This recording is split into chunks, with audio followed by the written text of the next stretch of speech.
All right, just gonna get caught up here on some of the video for my garden. It is October, so we do have some Halloween decorations, but I don't really care to necessarily be displaying that, but it might get caught in the video here. So yesterday I trimmed up this Queen Emma spider lily to bring out some of that reddish coloration here, radish kind of color. It's a pretty cool plant. It grows pretty easily here in Southern California. It does propagate pretty readily by vegetative or by rhizome. I'm not sure which one it's doing, but I have a hard time separating out the individual plants when people want it. Moving over here, we got the bottle palm, the laguniculus, Hydrophobia laguniculus. Unfortunately, I had two. The other one was right here, but I lost it. So now all I have just this one. It does really well this time of the year. It likes warm weather and even hot weather, but it doesn't do too well in the drier climate, and it definitely does not do with any sort of frost. Moving to the right to that, we got the majestic palm. Typically, this one came from like Home Depot. They're usually sold for like indoor plants, but you can carefully acclimate them to outdoors. They normally are much darker when they're an indoor plant, but they lighten up outdoors. But you do definitely have to get them acclimated, because if you stick it straight outside, it'll burn. Moving along this way, we got the geraniums. My wife likes those for the color and the ease of planting. We got a plumeria. I don't remember the color of this right now. It's a cutting. We got vincas, more geraniums.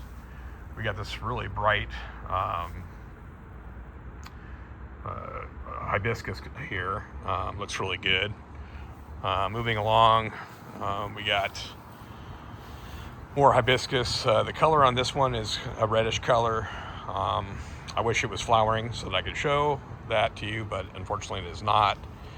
I'm doing terrible with names of plants right now, and I forgot this, but I'm sure someone's going to recognize that flower. More geranium here. Oh, okay. Didn't even know this was blooming. Perfect.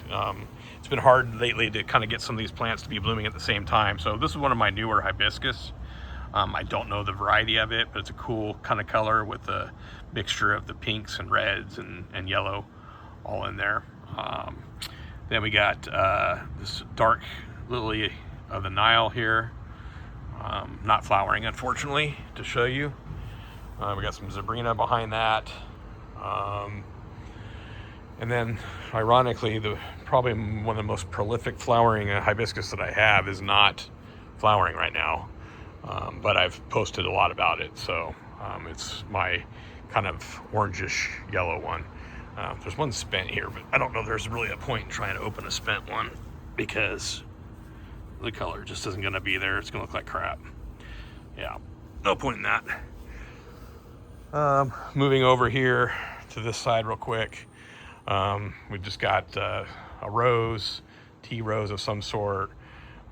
We got the plumeria. I'm not great with the different names of the plumeria, and definitely at the moment I can't think of what that one is.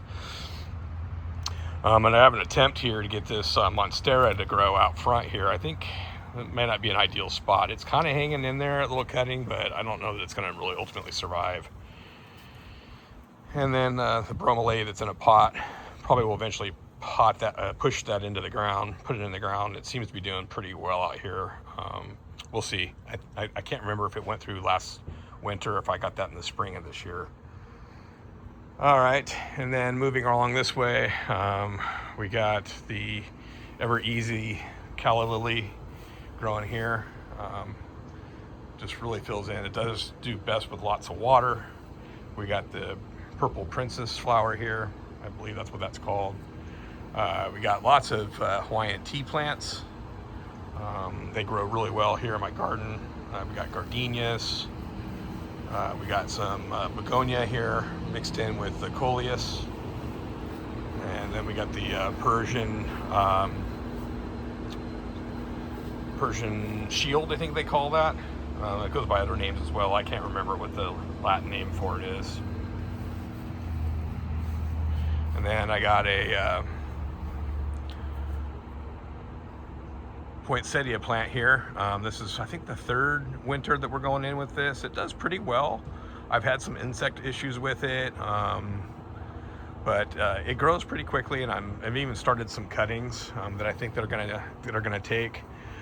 Coming over here is my vegetable gardening. I'm not going to spend much time on this because it's the end of the season, and everything doesn't look real great at this point. But I just got different things like tomato plants, basil, fennel. I got some stevia. I got eggplant. I got several different colors of peppers, tomatillos, which are basically dead at this point. Cilantro. We got chives. We got jalapenos. That pretty much covers the majority of what I got there. I got this yellowneck fig. I never get the figs before the varmints get it, so I have not really had a chance to eat that. Behind it, you can see up here is jujube. I forgot, I think it's the Lee variety, but I don't remember for sure. More of my ice cream bananas, canna lilies. We got a foxtail palm here. We got a torch bougainvillea. We got 3 of those planted along here. And then we got my 3 clusters of my king palm, and it's the Maxima variety, which I've posted quite a few videos on. And that's about it. I've got a couple of cuttings of the tea plant that I'm trying to get going here.